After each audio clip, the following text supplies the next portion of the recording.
बिस्मिल्लाहिर्रहमानिर्रहीम। अस्सलाम वालेकुम। खालिद बारू वीलॉग में खुश आमदीद।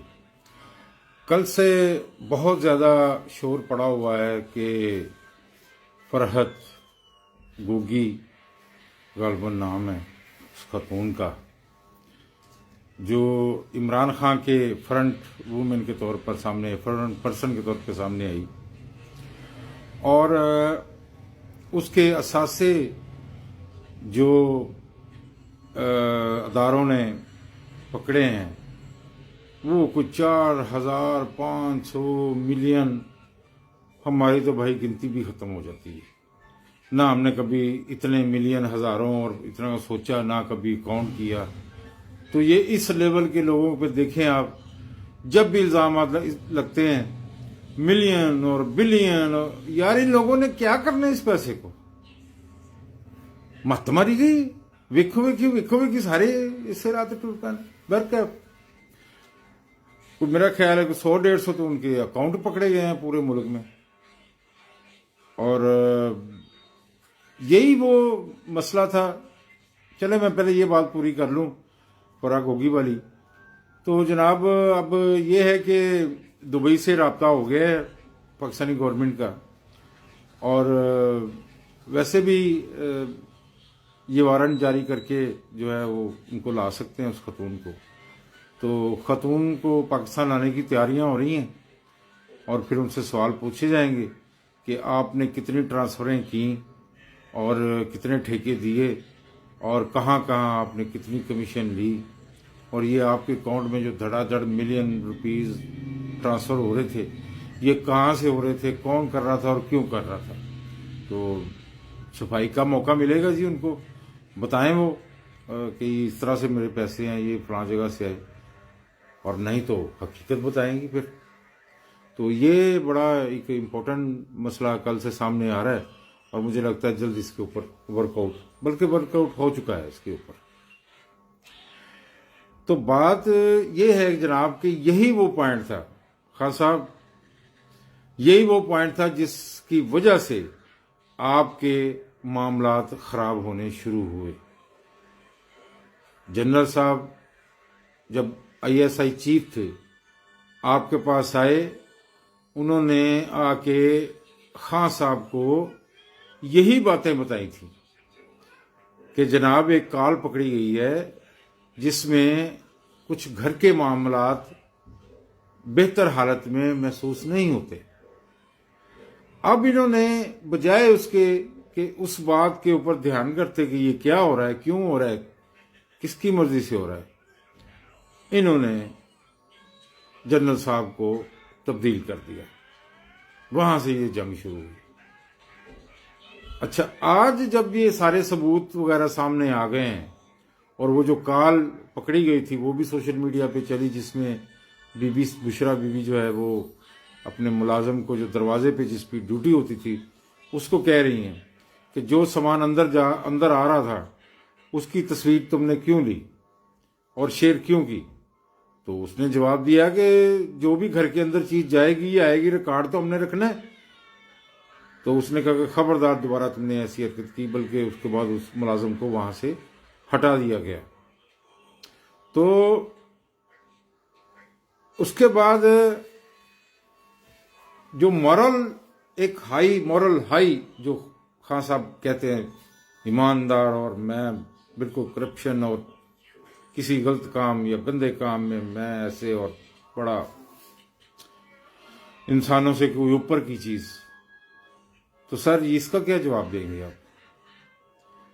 क्या यही सवाल हम जब तरीके इंसाफ में थे और आप और बाकी लीडरान ये सवाल करते थे और हम भी आपके हमनवा थे, हाँ जी ठीक है, कि नवाज शरीफ के बच्चे 16-17 साल की उम्र में बिलियनियर्स कैसे बन गए?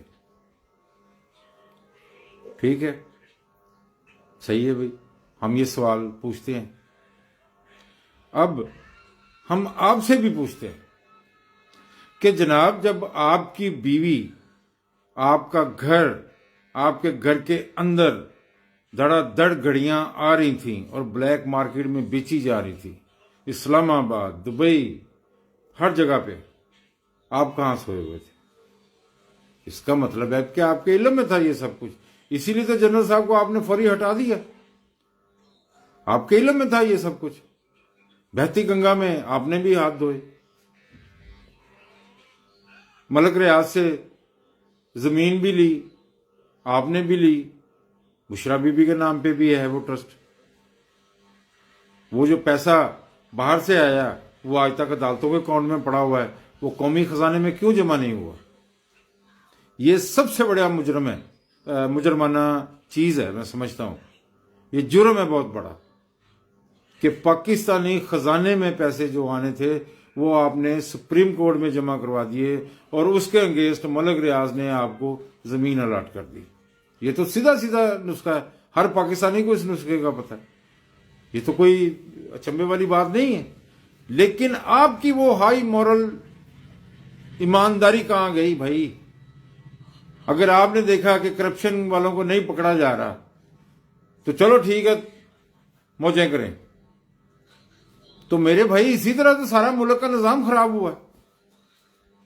जब एक नहीं पकड़ा गया दूसरे ने देखा ये भी नहीं पकड़ा जा रहा, तीसरे ने देखा ये भी नहीं पकड़ा जा रहा, चौथे ने कहा मैं पागल हूं कि मैं क्यों नहीं ये काम करूं, फिर उसने भी ये काम किया, वही आपने किया। तो क्या फर्क हुआ इसमें? कोई फर्क नहीं हुआ। आप भी उसी बहती गंगा में आपने भी हाथ धोए।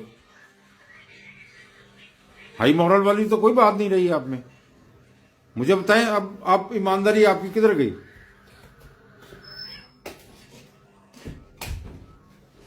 फिनितो। इंतहाई अफसोस के साथ कहना पड़ता है, इंतहाई अफसोस के साथ कहना पड़ता है कि आपने गवर्नमेंट में आते ही पूरी दुनिया के काम रोक दिए थे। हम तो हिस्सा थे, हमें पता है कि एक गटर के ढक्कन के लिए 10-10 काउंसलर उस गटर के ढक्कन के साथ तस्वीर उतरवाते थे। आपने हर किस्म के हर अदारे को पैसे रोक दिए कि लोग बेईमान हैं जी, लोग पैसे ना खा लें, इसमें से कमीशनें ना खा लें, ठेकेदार से कमीशनें ना खाएं। मैं तो NA 126 में था, NA 126 क्या नहीं हुआ? यहां पे सब कुछ हुआ। जिस वजह से आपने पूरे मुल्क का गला दबा के रखा और पैसे रिलीज नहीं किए, किसी को फंड नहीं दिया, किसी अदारे को उसका एनुअली खर्चा तक नहीं दिया कि लोग बेईमान हैं, वो लोग पैसे खा लेंगे। आपकी नजर में तो सारे ही पाकिस्तानी बेईमान हैं। जो आपके साथ है वो बेईमान नहीं है, जो आपके अपोजिट खड़ा है वो बेईमान है, वो चोर है, वो सब कुछ ही है। ईमानदार कौन है आपकी नजर में? आपने किस पाकिस्तानी के ऊपर इत्मीनान किया? आपने सारे काम रोक दिए, रुपया रुपया रुपया पैसा पैसा करके इकट्ठा किया और जब देखा हुकूमत जाने वाली है तो 250 का पेट्रोल 150 में कर दिया और जो किस्त देनी थी IMF को वो पेट्रोल में उड़ा दी। ये बदला लिया आपने पाकिस्तान से। कभी सुनने में नहीं आया था कि किसी ने IMF को या अमेरिका को जाके कहा हो कि पाकिस्तान की इमदाद रोक दो, पाकिस्तान का कर्ज रोक दो, पाकिस्तान को तंग करो। सियासी जमातें जाती थी, बेनजीर भुट्टो साहबा एक बार गई थी, ऐसे ही उन्होंने कोई ऐसी बात कर दी थी तो शोर मच गया था पाकिस्तान में। इस तरह की बातें पाकिस्तानी नहीं बर्दाश्त करते। 1983 में एक तहरीक चल रही थी ज़िया उल हक साहब के खिलाफ, सिंध में उसका बहुत जोर था, MRD की तहरीक। मुसीबत पड़ गई थी ज़िया उल हक साहब को क्योंकि रेल की लाइनें उन्होंने उखाड़नी शुरू कर दी। अब वो कहाँ का रेल की लाइनें बचाते फिर, वो अजीब सा एक उसके लिए मसला बन गया था। लेकिन उसी टाइम पे बेनजीर के दोनों भाइयों ने, मुर्तजा भुट्टो और दूसरा पता नहीं क्या नाम था उनका, उन्होंने दहशतगर्द तंजीम ज्वाइन कर ली लीबिया के साथ मिलकर। वहां से वो फलस्तीन आ गए, फिर वो अफगानिस्तान आ गए। बेनजीर साहबा को उन्होंने कहा, नुसरत भुट्टो को उन्होंने कहा, लेकिन इन्होंने ये दोनों इस रास्ते पे नहीं गई। जैसे ही उन्होंने एक PIA का जहाज अगवा किया, अफगानिस्तान के एयरपोर्ट के ऊपर एक पाकिस्तानी को शूट किया, उसकी तस्वीर अखबार में आई, दुनिया यूं हो गई, पीपल्स पार्टी की हमायत खत्म हो गई।